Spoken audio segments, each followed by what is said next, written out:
Hello guys, welcome back to the Ratan's Ayurveda. I am Ratan welcoming you all to our अष्टांग हृदय series. अष्टांग हृदय series start की थी हम लोगों ने और हम लोग पहुंच चुके थे 5वें अध्याय यानी कि द्रव्य द्रव्य विज्ञानी अध्याय पे। तो काफी अच्छे अच्छे लेक्चर खत्म हो गए हैं, कुछ लेक्चर इस चैप्टर के भी हो चुके थे। और हम लोगों ने स्टार्ट किया था गंगा जल से, फिर हम लोगों ने समुद्र जल वगैरह, बेसिकली जल वर्ग हम लोगों ने कंप्लीट किया स्टार्टिंग में। फिर उसके बाद से हम लोग पहुंच चुके थे दुग्ध वर्ग पे। तो दुग्ध वर्ग में भी हम लोगों ने गौ दुग्ध, माहिष दूध, बकरी, ऊँटनी, मानुषी, भेरी, हथनी और एक सब के दूध के बारे में हम लोगों ने चर्चा की। साथ ही हम लोगों ने कच्चे और पक्के दूध के बारे में भी पढ़ा और उसके बारे में भी, उसकी क्वालिटीज के बारे में भी हम लोगों ने जाना। और अब हम लोग बढ़ चुके हैं, आगे की तरफ हम लोग बढ़ते हैं और स्टार्ट करते हैं आज का लेक्चर।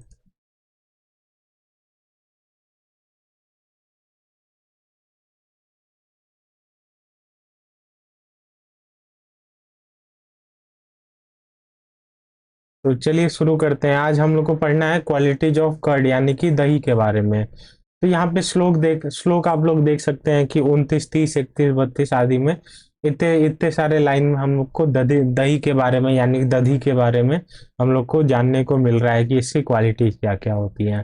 तो चलिए हम लोग चर्चा स्टार्ट करते हैं फिर।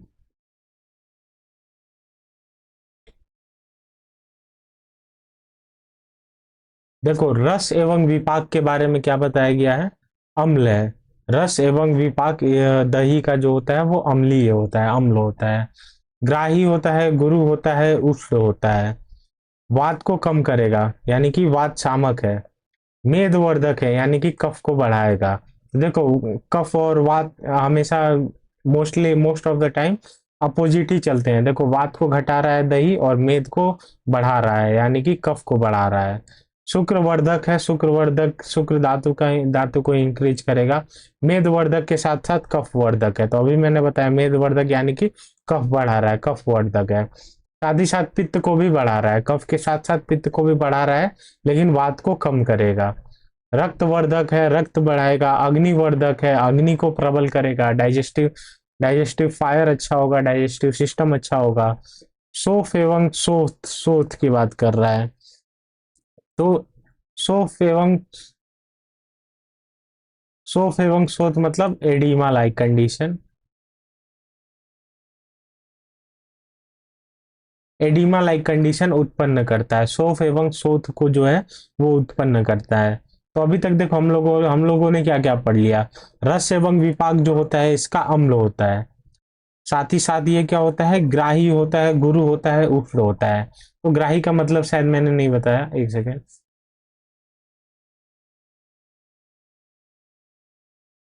ग्राही मतलब क्या हो जाएगा, मल को बांधने वाला।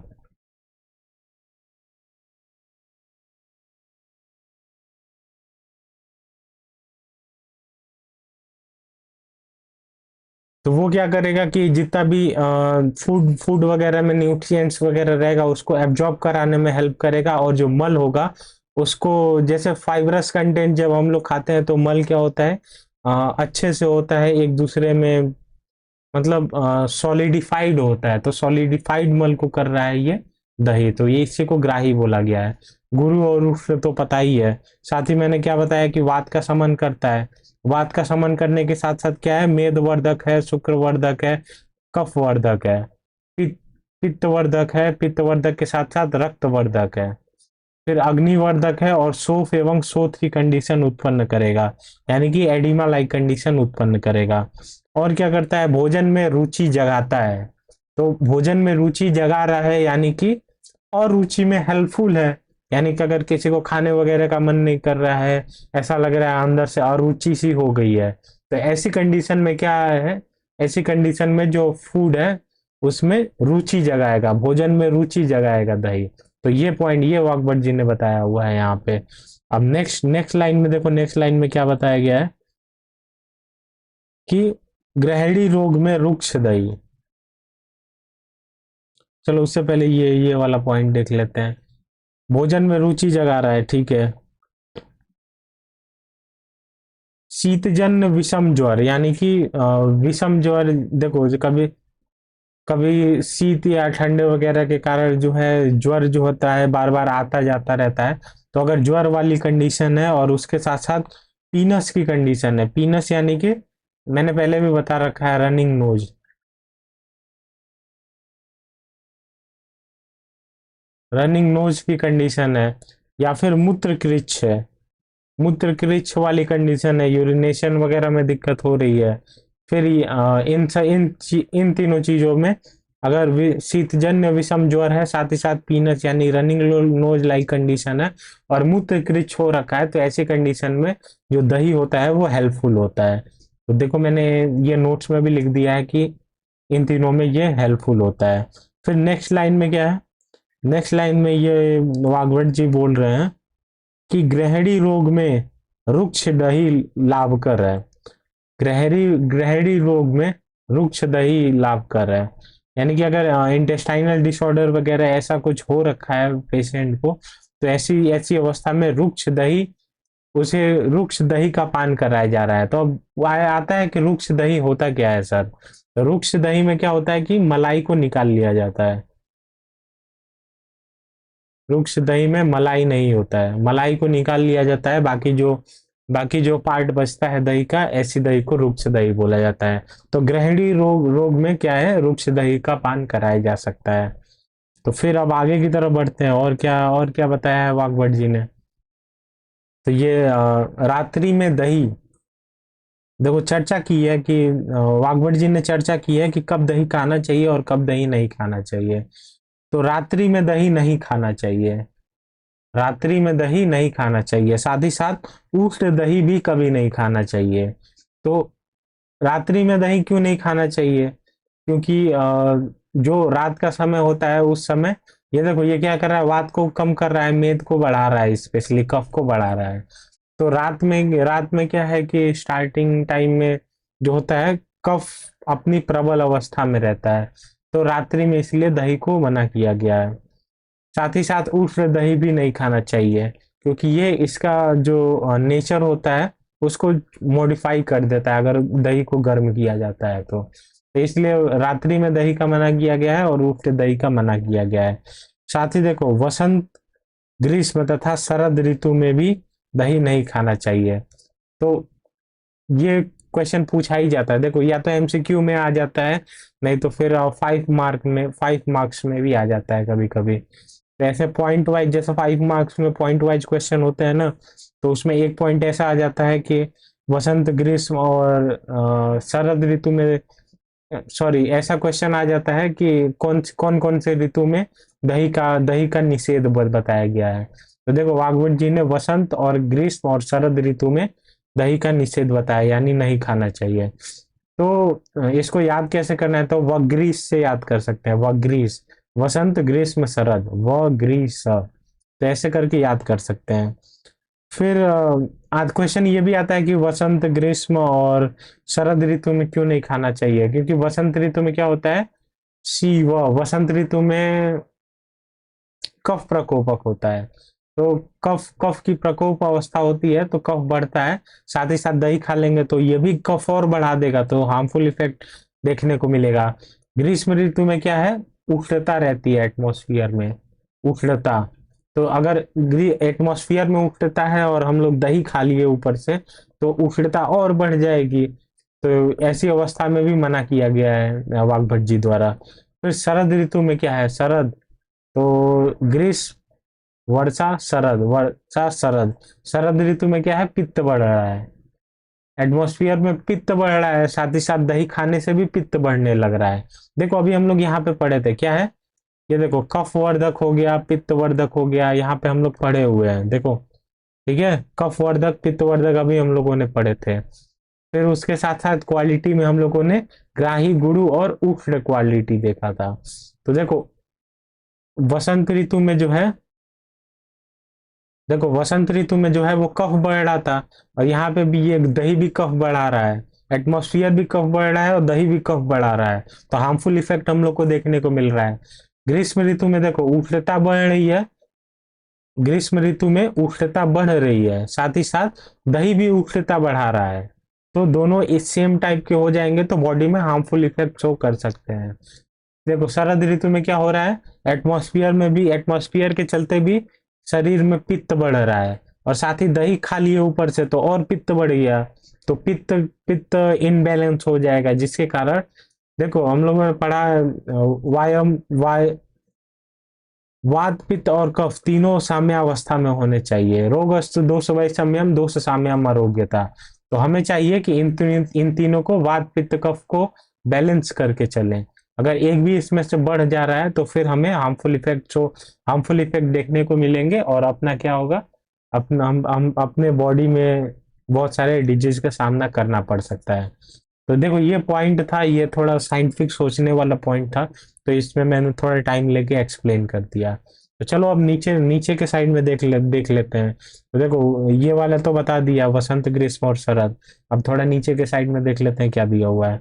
तो देखो मना तो कर दिया गया है, वसंत ग्रीष्म और शरद ऋतु में नहीं खाना चाहिए, लेकिन कभी कभी क्या होता है कि दही खाना ही पड़ता है। अगर किसी पर्सन को जो भी है, अगर डेली दही खाना ही है, तो फिर क्या किया जा सकता है, क्या उपाय किया जा सकता है। तो उपाय भी बताया वागभट जी ने कि अगर दही खाना है तो मूंग की दाल के साथ खाओ, मूंग की दाल के साथ। अगर दही खाना है तो मूंग की दाल के साथ खाया जा सकता है। और किस चीज के साथ खाया जा सकता है, मधु के साथ खाया जा सकता है। सॉरी, मूंग के दाल के साथ, मधु के साथ, घी के साथ दही खाया जा सकता है, मिश्री के साथ दही खाया जा सकता है, साथ ही साथ आंवला के साथ भी दही खाया जा सकता है। देखो ये बता दिया मैंने कि अगर दही खाना ही है, अगर तुमको डेली दही वगैरह का सेवन करना ही है, तो दही को मूंग के दाल के साथ खाया जा सकता है, मधु के साथ खाया जा सकता है, घी के साथ खाया जा सकता है, मिश्री के साथ खाया जा सकता है, साथ ही आंवला के साथ भी खाया जा सकता है। तो देखो ये बताया वागवट जी ने। अब नेक्स्ट और लास्ट पॉइंट एक बार देख लेते हैं क्या है, कि प्रतिदिन दही नहीं खाना चाहिए, प्रतिदिन दही नहीं खाना चाहिए, तथा मंदक दही भी नहीं खाना चाहिए। प्रतिदिन दही भी नहीं खाना चाहिए और मंदक दही भी नहीं खाना चाहिए। तो सर प्रतिदिन तो समझ में आता है, मंदक नहीं समझ में आता है। तो मंदक दही मतलब होता है कि जो दही अच्छे से जमा ना हो, दही अच्छे से न जमा हो। तो देखो दही अच्छे से नहीं जमा है, तो ऐसी दही को मंदक दही बोला गया है, और ऐसे दही का भी निषेध बताया गया है। भागवत जी ने बोला है कि नहीं खाना है, प्रतिदिन भी नहीं खाना है, और मंदक दही भी नहीं खाना है।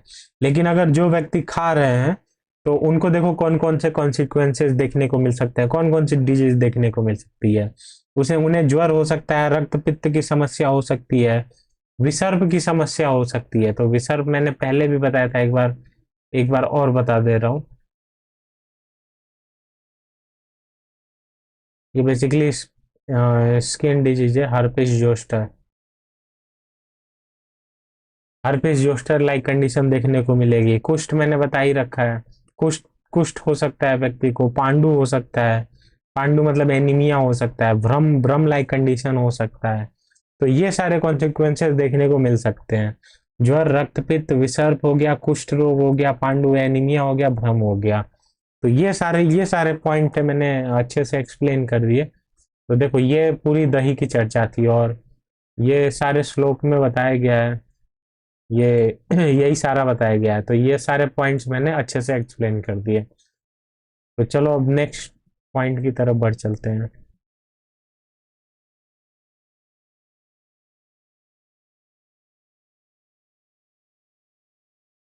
चलो क्वालिटीज ऑफ बटर मिल्क पे चर्चा कर लेते हैं। तो देखो क्वालिटीज ऑफ बटर मिल्क, यानी कि इसको क्या बोलते हैं, तक्र बोलते हैं, बटर मिल्क को तक्र बोलते हैं। तो देखो थोड़ा थोड़ा नाम से कंफ्यूजन हो सकता है, क्योंकि बहुत सारे चीज सेम ही टाइप के होते हैं। तो एक बार मैं अच्छे से एक्सप्लेन कर देता हूँ कि भाई तक्र स्पेशली है क्या। तो तक्र देखो, तक्र को पांच पांच प्रकार का बताया गया है।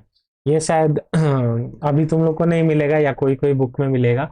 तो देखो तक्र को पांच टाइप का बताया गया है। एक तो घोल है, मथित होता है तक्र या मट्ठा जिसको बोलते हैं। तो बेसिकली देखो, बेसिकली जो तक्र शब्द यूज होता है मट्ठे के लिए ही होता है। इसी को आम लैंग्वेज में मट्ठा भी बोल दिया जाता है या तक्र भी बोल दिया जाता है।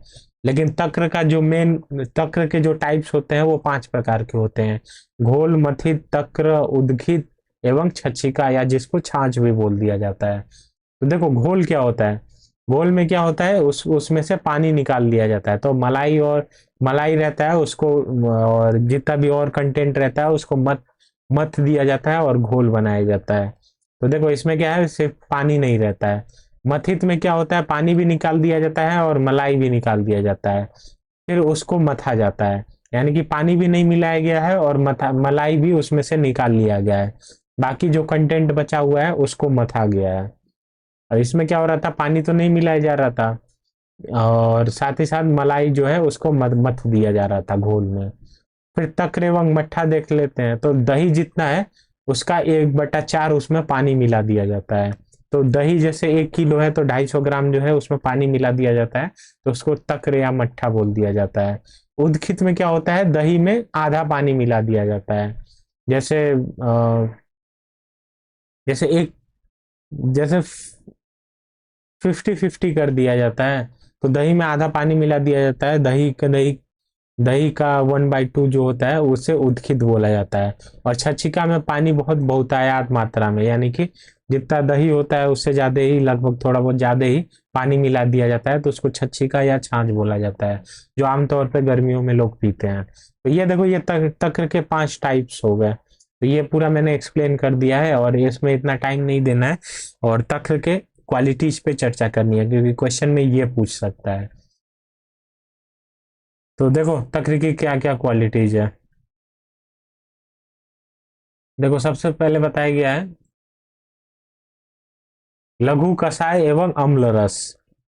लघु कषाय अम्ल रस, देखो क्वालिटीज है ये। लघु हो गया, कषाय हो गया, अम्ल रस हो गया।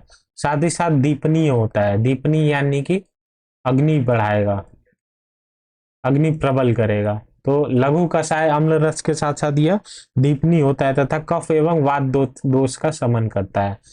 कफ कफ को कम करेगा, साथ ही साथ वात दोष का भी शमन करेगा। उसके साथ साथ डिजीज देख लेते हैं कि कौन कौन से डिजीज का शमन करता है। तो सोफ रोग हो गया, उदर रोग हो गया, साथ ही साथ अर्श हो गया, ग्रहणी रोग हो गया, मूत्र ग्रह हो गया, अरुचि हो गया, प्लीहोदर हो गया, प्लीहा विकार हो गया, गुल्म हो गया, घृत व्यापद हो गया, गर्विश हो गया, और पांडु रोग हो गया। तो ये दिख रहा होगा, ठीक है। तो इन सारे डिजीज में हेल्पफुल होता है। थोड़ा सा ऊपर ही कर देता है मैं, ठीक है चलो। तो देखो सोफ सोफ, उदर रोग, अर्श, ग्रहणी, मूत्र ग्रह, अरुचि तो मैंने बता रखा है। प्लीहा, प्लीहोदर यानी कि प्लीहा उदर और प्लीहा विकार के बारे में है। ये क्या होता है, स्पिन रिलेटेड डिसऑर्डर होता है। स्प्लीन रिलेटेड डिसऑर्डर देखने को मिलता है। तो उसमें ये जो तक्र होता है वो हेल्पफुल होता है। साथ ही गुल मैंने बता रखा है, गोले वगैरह चढ़ना। घृत व्यापद की बात करते हैं। घृत व्यापद मतलब अधिक घी कोई खा लिया है, घी बहुत ज्यादा मात्रा में सेवन कर लिया है, तो ऐसी अवस्था में जो रोग होता है या कष्ट वगैरह होता है व्यक्ति को, तो ऐसी अवस्था में तक्र जो होता है हेल्पफुल होता है। देखो घी भी बनता है दूध से ही, तक्र भी बनता है दूध से ही, लेकिन देखो घी का काट जो है वो तक्र है। अगर कोई व्यक्ति बहुत ज्यादा घी पी लिया है तो उसे तक्र पिलाओ तो उसे फायदा मिलेगा। तो घृत व्यापद में भी हेल्प करता है। साथ ही गर्भ विष, तो देखो विष 2 टाइप का होता है, गर्भ विष होता है और एक दूसरी विष होता है। तो गर्भ विष में जो होता है उसमें क्या होता है कि अगर कोई व्यक्ति जो है वो अस्वस्थ या कोई विषैला आहार वगैरह का सेवन कर रहा है, यानी कि अस्वस्थ आहार बोल लो या अनहाइजीनिक फूड वगैरह बोल दो, या फिर कोई विषैला पदार्थ बोल लो, तो ऐसी अवस्था में भी जो तक्र होता है वो हेल्पफुल होता है। और पांडु रोग मतलब पता ही है, एनीमिया लाइक कंडीशन अगर व्यक्ति को है तो भी तक्र जो है वो हेल्पफुल रहेगा। तो ये सारे पॉइंट मैंने एक्सप्लेन कर दिए, और अब नेक्स्ट स्लाइड की तरफ बढ़ चलते हैं और क्या दिया हुआ है। देखो ये तो छोटा ही सा टॉपिक दिया हुआ है, property of whey watery part of curd, यानी कि मस्तू के बारे में चर्चा कर रहा है। तो देखो तक्र मैंने अच्छे से एक्सप्लेन कर दिया था, और तक्र के 5 प्रकार भी मैंने बता दिए थे, घोल, मथित, मट्ठा, उदखित और छच्छिका। फिर अब मस्तू की तरफ बढ़ चलते हैं। तो मस्तू भी ऐसा ही होता है, ये भी क्या होता है, दूध से ही बनता है। तो मस्तू को क्या बोला जाता है, बेसिकली ये दही का पानी होता है। तो दही का जो वाटरी पार्ट होता है उसको मस्तू से रिलेट कर सकते हैं हम लोग। और यह भी जो होता है वो तक्र के समान गुणकारी होता है, यानी कि जो जो हम लोगों ने ये पढ़े कि इन डिजीज में हेल्पफुल है, जैसे मैं दिखाई देता हूँ। देखो ये क्वालिटी है, और इतने सारे चीजें पढ़े, ये सारी क्वालिटी जो होती है वो मस्तू के पास भी होती है। तो देखो तक्र के समान गुणकारी बताया गया है। साथ ही सर, यानी कि तीव्र गति से स्रोतसों में विलीन होने वाला मल का अनुलोमक, यानी कि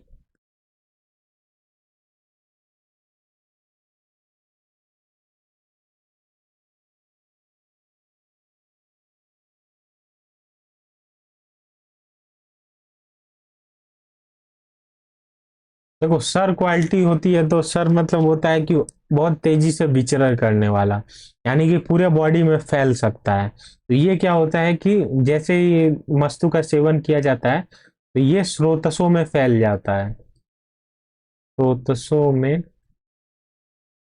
फैल जाता है। और जहां जहां भी नरिशमेंट वगैरह का जरूरत होता है, वहां वहां बॉडी को नरिश करता है। और साथ ही पूरी बॉडी में फैल के बेसिकली ये क्या करता है, वात का अनुलोमन करता है।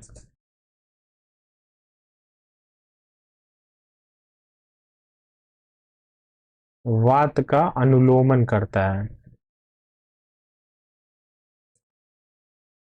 यानी वात को शरीर से बाहर निकाल देता है।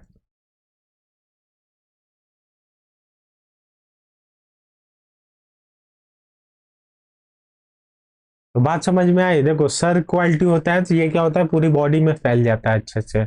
और क्या करता है, वात का अनुलोमन करता है, यानी वात को जो है वो शरीर से बाहर निकाल जा देता है।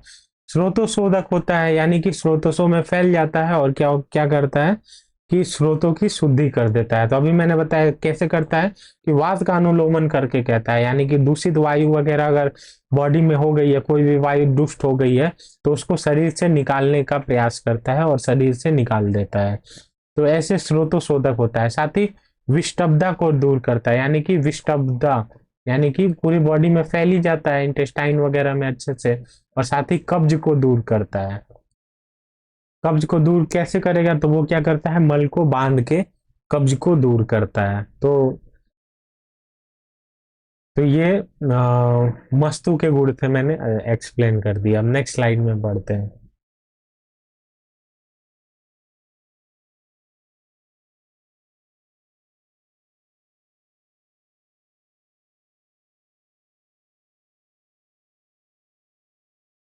देखो क्वालिटीज ऑफ बटर, यानी कि नवनीत, नवनीत के गुण के बारे में चर्चा करना है। तो नवनीत मतलब क्या होता है, मक्खन होता है। तो मक्खन के गुण के बारे में चलिए चर्चा स्टार्ट करते हैं। तो देखो ये जितने भी क्वालिटीज है ना, ये जितने भी पॉइंट मैंने लिखे हुए हैं, ये बहुत बहुत इंपॉर्टेंट इंपॉर्टेंट क्वालिटीज है। और सेम टू सेम अगर इतना भी लिख दोगे एग्जाम में, तो तुम्हें फुल में फुल मार्क्स मिलेंगे, क्योंकि ये यही क्वालिटी जो होती है वो मक्खन की होती है। तो इसको मैंने पॉइंट वाइज कर रखा है। तो देखो सबसे पहले वृष लिखा गया है। वृष यानी कि स्पर्म काउंट बढ़ाएगा, स्पर्म काउंट बढ़ाएगा, और साथ ही साथ पोटेंसी इंक्रीज करेगा। साथ ही जो मक्खन होता है वो क्या होता है, शीत गुड़ का होता है, शीत गुड़ वाला होता है। और क्या करता है, वर्ड को अच्छा करता है। वर्ड को अच्छा यानी कि स्किन कॉम्प्लेक्शन,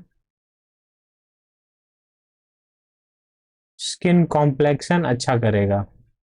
साथ ही बल को बढ़ाने वाला होता है, यानी कि स्ट्रेंथ पैदा करेगा,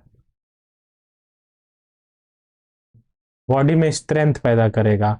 अग्नि को बढ़ाने वाला होता है, अग्नि को प्रबल करेगा। साथ ही संग्राही होता है, तो संग्राही मैंने बताया था, मल को पाचन कर बांधने वाला,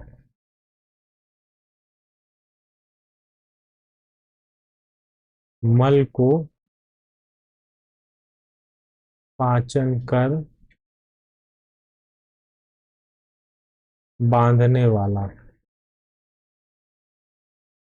तो मल को अच्छे से पाचन करके क्या करेगा कि उनके बीच की इंटरमॉलिक्यूलर डिस्टेंस कम करेगा, और जो कि हम लोग की बॉडी के लिए हेल्पफुल रहेगा। साथ ही और क्या है, वात पित्त रक्त विकार का शमन करेगा। तो वातज अगर किसी व्यक्ति को वातज पित्तज रक्तज विकार है तो उसका ये शमन करेगा। क्षय रोग, अर्श रोग, अर्दित रोग, काश रोग में हेल्पफुल रहेगा। तो क्षय रोग यानी कि मैंने बताया था राज्य क्षमा को बोल सकते हैं।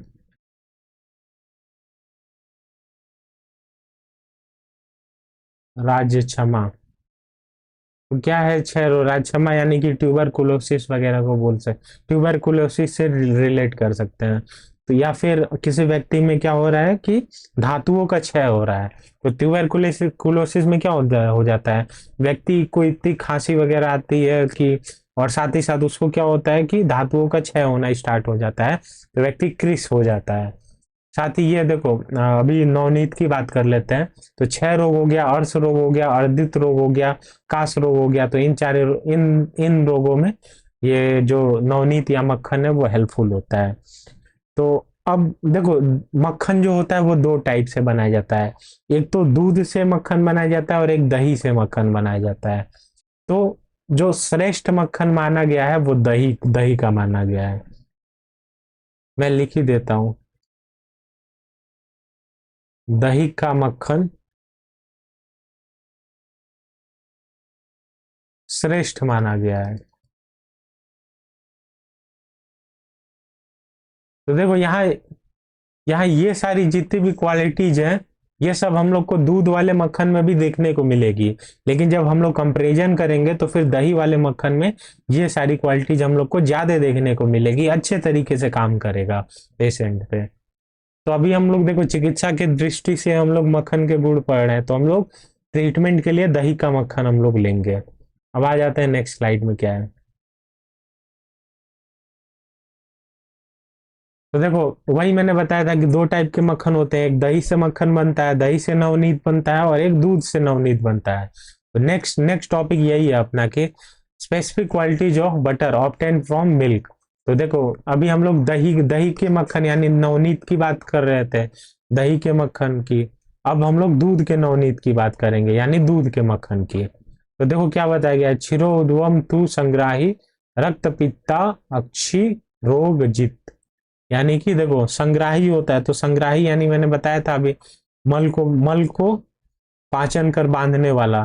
तो ये क्या करेगा, मल को सॉलिडिफाइड करेगा, मल को सॉलिडिफाइड बनाएगा। फिर और क्या, और किस चीज में हेल्पफुल होता है,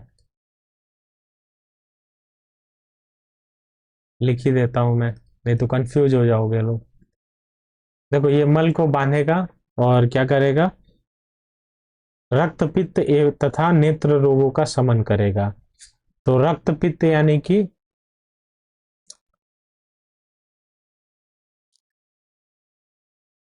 हीमोरेजिक कंडीशन। हीमोरेजिक कंडीशन अगर किसी पर्सन को है, किसी पेशेंट को है, या फिर नेत्र रोग है यानी कि आई रिलेटेड डिसऑर्डर।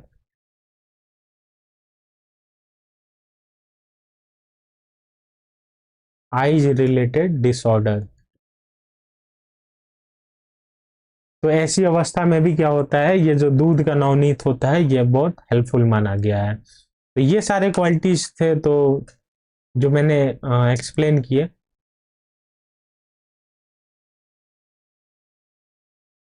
तो देखो, इतना लोड नहीं लेना है, इस चैप्टर को धीरे धीरे करके ही खत्म करेंगे। तो आज हम लोगों ने दही यानी दधी के गुड़ के बारे में चर्चा की, फिर हम लोगों ने तक्र के गुड़ के बारे में चर्चा की, फिर उसके बाद से मस्तु एवं मक्खन के गुड़ के बारे में चर्चा की। तो काफी शॉर्ट लेक्चर है लेकिन काफी कॉन्सेप्चुअल लेक्चर हुआ है। और पूरे जो तक्र के 5 प्रकार हम लोगों ने देखे, दही दही का पूरा हम लोगों ने अच्छे से एक्सप्लेनेशन देखा। तो इस तरह धीरे धीरे करके हम लोग करेंगे। अब नेक्स्ट लेक्चर में हम लोग क्या है, इस दूध वाले पार्ट को खत्म करेंगे। तो उसमें क्या है, घृत के गुण हो गया, घृत के महत्व हो गया, पुराण घृत के महत्व हो गया। तो पुराण घृत के बारे में भी मैं बताऊंगा कि 3 टाइप का होता है। एक पुराण घृत होता है, एक पड पुराण घृत होता है, और एक कुंभा होता है। तो ऐसे कर करके हम लोगों ने पढ़ेंगे। फिर किलाट, पीयूष, कुर्चिका, मोरड, तो ये सब हो गया। जैसे पनीर हो गया, या फिर फटे हुए दूध का पानी हो गया। तो इन सारी चीजों पे चर्चा करके हम लोग क्या करेंगे, ये दूध वाले पार्ट को खत्म करेंगे। चलिए फिर मिलते हैं नेक्स्ट लेक्चर में, तब तक के लिए जय हिंद गाइस।